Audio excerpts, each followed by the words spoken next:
Hey everyone, welcome back. We're going to continue our reading of the Jehovah's Witness version of the Bible. We are in Numbers, and we've 35:26.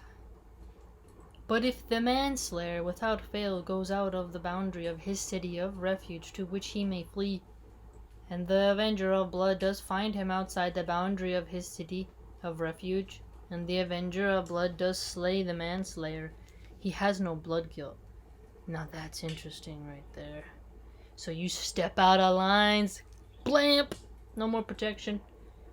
For he ought to dwell in his city of refuge until the high priest's death.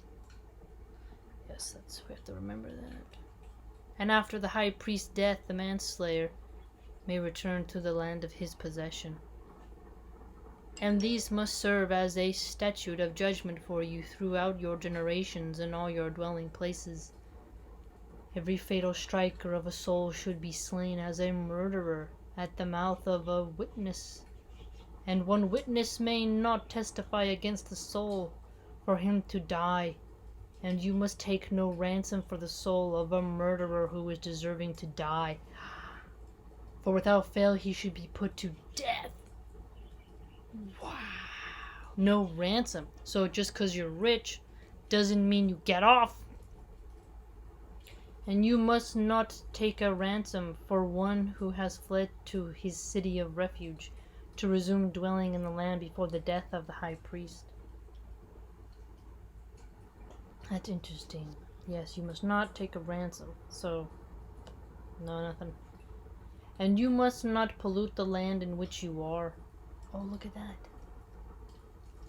Because it is blood that pollutes the land.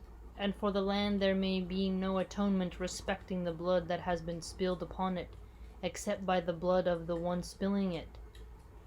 And you must not defile the land in which you are dwelling, in the midst of which I am residing, for I, Jehovah, am residing in the midst of the sons of Israel. Now this is interesting because it's almost like environmentalism, right? Okay, now we're in... my highlighter rolled over there. We're in 36. And the heads of the fathers of the family of the sons of Gilead, the son of Machir, the son of Manasseh, of the families of the sons of Joseph, proceeded to come and speak before Moses and the chieftains, the heads of the fathers of the sons of Israel,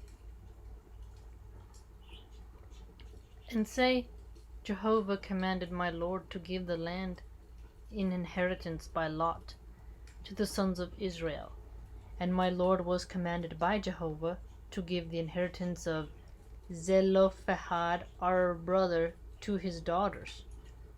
If any of the sons of the other tribes of the sons of Israel happen to get them as wives, the women's inheritance must also be withdrawn from the inheritance of our fathers, and must be added to the inheritance of the tribe to which they may come to belong, so that it would be withdrawn from the lot of our inheritance.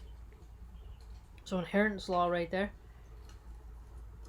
Now if the Jubilee takes place for the sons of Israel, the women's inheritance must also be added to the inheritance of the tribe to which they may come to belong, so that their inheritance would be withdrawn from the inheritance of the tribe of our fathers. Then Moses commanded the sons of Israel at the order of Jehovah, saying, the tribe of the sons of Joseph is speaking right. This is the word that Jehovah has commanded for the daughters of Zelophehad, saying, to whom it is good in their eyes, they may become wives. Only it is to the family of the tribe of their fathers, that they should become wives. And no inheritance of the sons of Israel should circulate from tribe to tribe, because the sons of Israel should cleave each one to the inheritance of the tribe of his forefathers. And every daughter getting possession of an inheritance out of the tribes of the sons of Israel, to the one of the family of the tribe of her father she should become a wife, in order that the sons of Israel may get possession of each one of the inheritance of his forefathers. And no inheritance should circulate from one tribe to another tribe, because the tribes of the sons of Israel should cleave each to its own inheritance. Cleaving to its own inheritance. May become wives, the daughters of Zelophehad. Well, just as Jehovah had commanded Moses, that is the way the daughters of Zelophehad did. Accordingly, Mahlah,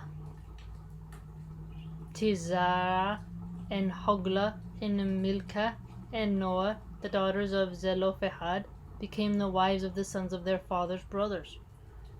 To some of the families of their father's brothers, I thought that was not allowed. Oh wait, they're not related though. Oh, I see, duh.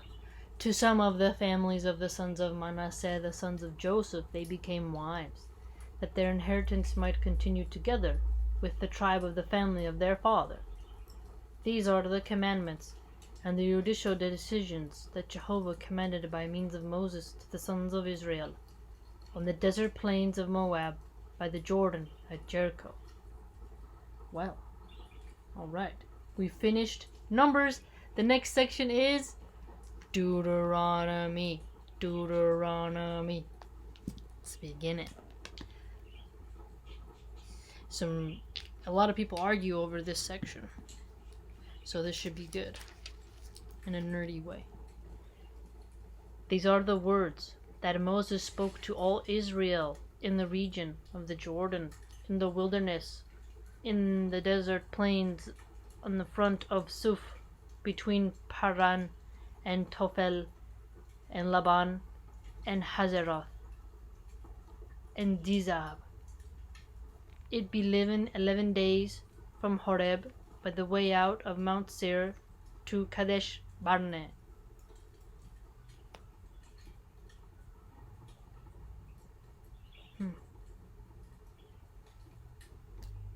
Somebody's alarm is going off and it's like distracting me. Sorry, fam. And it came about that in the 40th year, in the 11th month, on the first of the month, Moses spoke to the sons of Israel according to all that Jehovah had commanded him for them. After his defeating Sihon, the king of the Amorites who was dwelling in Heshbon, and Og, the king of Bashan, who was dwelling in Ashtaroth, in Edrei, in the region of the Jordan in the land of Moab, Moses undertook to explain this law, saying, Jehovah our God spoke to us in Horeb, saying, You have dealt long enough in this mountainous region.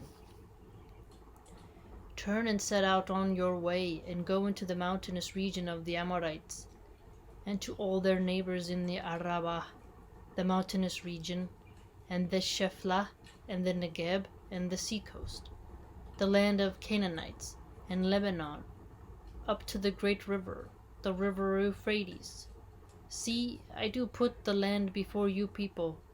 Go in and take possession of the land about which Jehovah swore to your fathers, to Abraham, Isaac, and Jacob, to give it to them and their seed after them.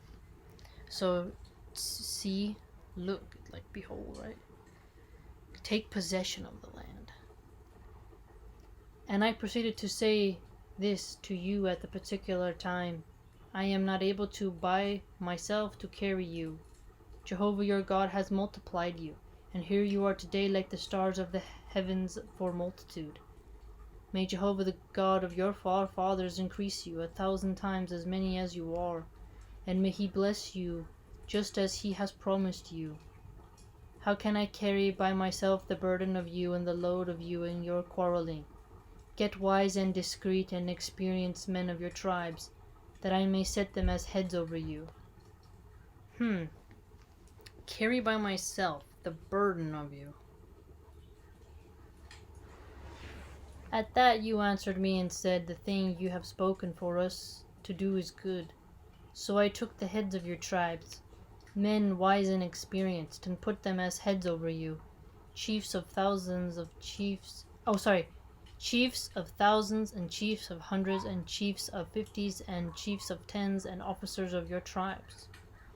And I went on to command your judges at that particular time, saying, When having a hearing between your brothers, you must judge with righteousness between a man and his brother or his alien resident. Judge right between them, multiplied you like the stars.